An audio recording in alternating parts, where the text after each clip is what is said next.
بسم اللہ الرحمن الرحیم۔ السلام علیکم ورحمۃ اللہ وبرکاتہ۔ میرا نام یاسر رشید ترک ہے اور آپ میرا یوٹیوب چینل YRT دیکھ رہے ہیں۔ آج آپ سے ایک ایسا واقعہ شیئر کرنے جا رہا ہوں کہ جس نے میری زندگی پہ بھی اثرات ڈالے۔ اس واقعے میں یوں ہوتا ہے کہ ایک مصنف اپنے مطالعہ کے کمرے میں بیٹھا ہوا ہے اور اس نے ایک کاغذ پہ لکھنا شروع کیا کہ یہ سال میرے لیے بہت برا رہا۔ اس سال میرا آپریشن ہوا اور جس کی وجہ سے میرا پتا نکال دیا گیا۔ اس کے آگے وہ لکھتا ہے کہ اسی سال مجھے اپنی پسندیدہ ترین نوکری سے بھی ہاتھ دھونے پڑے کیونکہ میری عمر 60 سال ہو گئی تھی اور 60 سال کے بعد مجھے ریٹائر کر دیا گیا۔ آگے چل کے وہ مصنف لکھتا ہے کہ ساتھ ہی ساتھ یہ سال میرے لیے اس لحاظ سے بھی برا رہا کہ میرے والد صاحب 85 سال کی عمر میں دنیا سے انتقال کر گئے۔ اس کے علاوہ میرا نوجوان بیٹا ایک کار حادثے میں بال بچ گیا، گو کہ وہ تو بچ گیا لیکن اس کا بازو ٹوٹ گیا اور گاڑی مکمل طور پر تباہ ہو گئی۔ یہ لکھنے کے بعد انہوں نے اپنی کرسی کے ساتھ ٹیک لگائی اور خلاؤں میں گھرنے لگے۔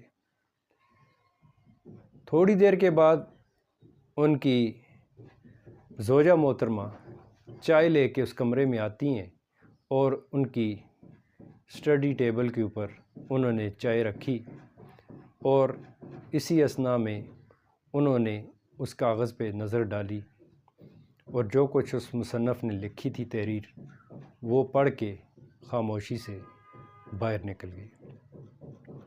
تھوڑی دیر کے بعد اس کے ہاتھ میں ایک کاغذ تھا، وہ کاغذ لا کے اس خاتون نے اسی تحریر کے برابر میں رکھ دیا۔ اس کی تحریر کچھ یوں تھی، تحریر یہ تھی کہ الحمدللہ یہ سال میرے لیے بڑا اچھا ثابت رہا کہ جس پتے کی درد کی وجہ سے میں سالہ سال تکلیف میں مبتلا رہا، آخر کار آپریشن کے ذریعے اس تکلیف سے مجھے ہمیشہ کے لیے نجات مل گئی۔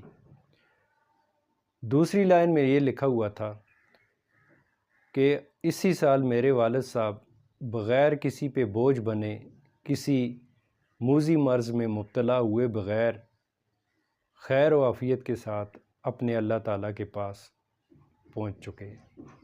تیسری لائن پہ یہ لکھا تھا کہ گو کہ میرے بیٹے کی گاڑی کا ایکسیڈنٹ ہوا، معاشی طور پہ ہمیں نقصان ہوا، گاڑی تباہ ہو گئی، لیکن الحمدللہ رب العالمین کہ میرا بیٹا کسی جسمانی معذوری سے، کسی جسمانی عیب سے اور ہمیشہ کے لیے اپاہج ہونے سے بچ گیا اور اس کی جان اللہ تعالیٰ نے ہمیں واپس لوٹا دی۔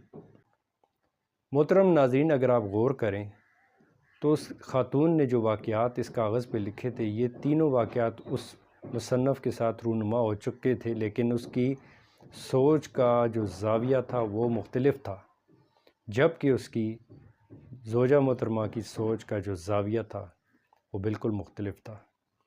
بالکل اسی طرح سے ہماری زندگی میں بھی کئی ایسے حوادث آتے ہیں جن کو ہم ون سائیڈڈ دیکھتے ہیں۔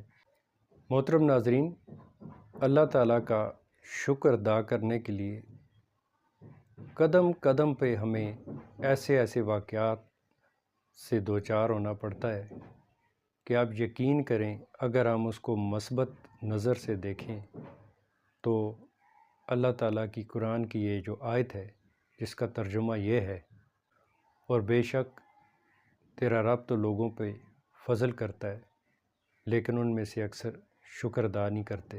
میں دعا کرتا ہوں کہ اللہ تعالیٰ اپنی نعمتوں کا شکر ادا کرنے اور ان نعمتوں کا شکر ادا کرنے کا حق ادا کرنے کی توفیق عطا فرمائے۔ آپ بھی مجھے دعاؤں میں یاد رکھیں۔ اجازت چاہوں گا۔ فی امان اللہ۔